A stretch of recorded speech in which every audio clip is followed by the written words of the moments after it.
Hello students, in last class we have studied indifference curve analysis, indifference curve set, its features and properties in detail. So today we will see consumer budget, budget set and budget line. So let us assume that a consumer has a budget of rupees 60, means उसके पास 60 rupees का budget है to spend on good 1 and 2, means there is a combination. जो consumer set है and consumer line है वो क्या होता है, there is a consumption of two goods. ठीक है. Budget set refers to the attainment of combination of a set of two goods, given prices of goods and income of the consumer. जो इन consumer की income है और price है वो given होता है और he has two commodities, two goods to consume. ठीक है. अब इसमें हम अगर अज्यूम करते हैं कि कंज्यूमर के पास 60 रुपीज़ है स्पेंड करने के लिए और उसके पास टू कमोडिटीज़ है और टू कमोडिटीज़ को साइड बाय साइड उसने स्पेंड करना है और he has to get a same satisfaction from both the commodities. So let us assume that price of good 1, like good एक 1 हमारा एप्पल हम ले लेते हैं एंड गुड 2 हमारा ऑरेंजेस है. Suppose price of good 1 means Apple is 2 rupees per unit and price of orange is 1 per unit. Okay, for this, for budget set and budget line we have to follow some assumptions जो हमने indifference curve analysis में भी follow की थी. Indifference curve set हमने बनाया था तो उसमें भी हमने some assumptions we have followed that like these assumptions are money income of a consumer is given and does not change. जो मनी इनकम है कंज्यूमर की वो गिवन होती है और वो चेंज नहीं होती है और price is also not change. Second, the consumer spends his income on two goods which are substitutable for each other. वो कंज्यूमर क्या करता है, spends on his income on two goods पे वो स्पेंड करेगा.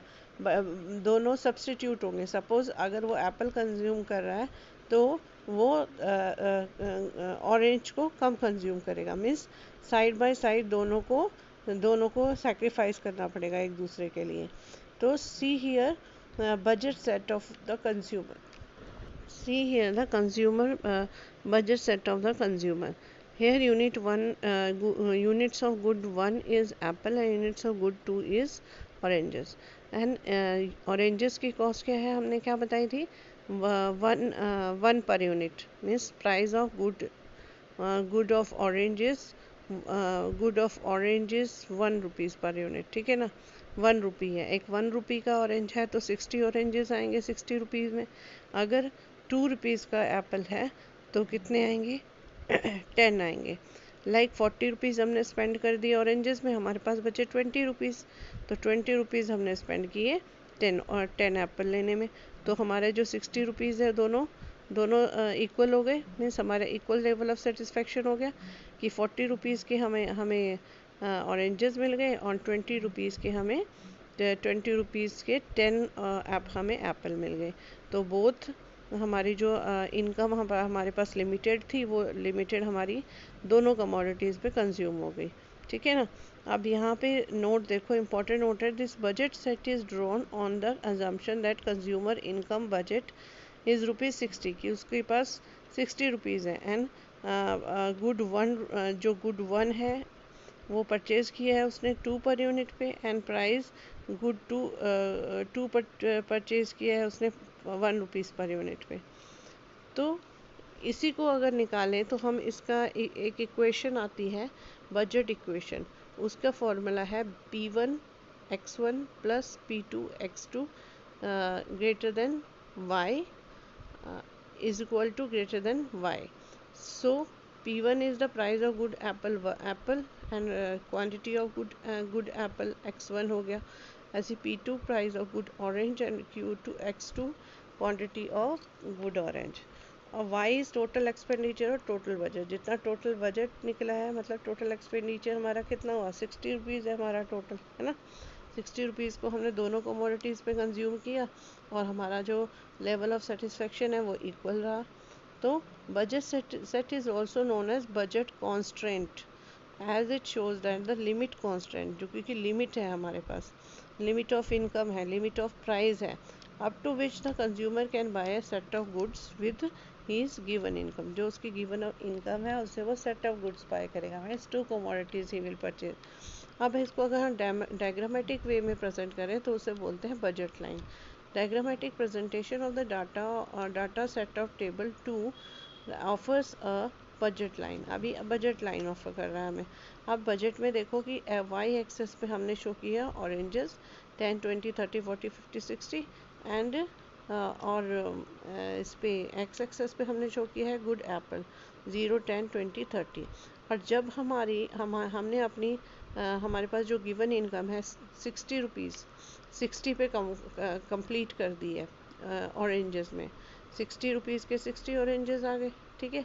और यहाँ पे हमने 60 रुपीज़ कंज्यूम किए कि हमें 30 हमें एप्पल मिले और 60 रुपीज़ हमने किस में लगाए 30 एप्पल लेने के लिए. तो यहाँ पे हमारी जो बजट लाइन कहाँ पे आई 30 पे और यहाँ पे हमारी बजट लाइन 60 पे है. तो we will join both the lines, will join both the dots 60 and 30.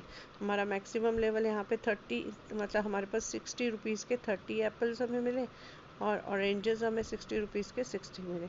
तो ये हमारी है बजट लाइन और प्राइस लाइन, क्योंकि हमें प्राइस गिवन है.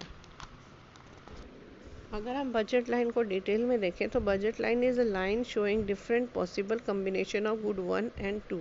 ठीक है ना, दो कॉम्बिनेशन ऑफ टू गुड्स की शो कर रहे हैं which a consumer can buy given his budget. और जो बजट उसको दिया गया है उसमें वो बाय करेगा. And the prices of good 1 and 2, जो प्राइजेस उसको दे रखे हैं, जैसे गुड 1 को प्राइस दे रखा है 2 पर यूनिट एंड गुड 2 को प्राइस दे रखा है 1 per unit. Anywhere on the budget line, a consumer is spending his entire income either on good 1 or good 2 or on both good 1 or 2. तो ये consumer पे depend करता है, या तो पूरा गुड 1 खरीदने में ही परचेज करने में स्पेंड कर दे, या वो थोड़ा गुड 1 और थोड़ा गुड 2 परचेज करे. माने इट डिपेंड्स ऑन हिम कि बट उसके पास इनकम जो है वो कांस्टेंट है and price is also constant. So today up to our budget set and budget line is up to here, and tomorrow I will explain you same topic. Some topics were left of this, like attainable feasible and attainable budget line.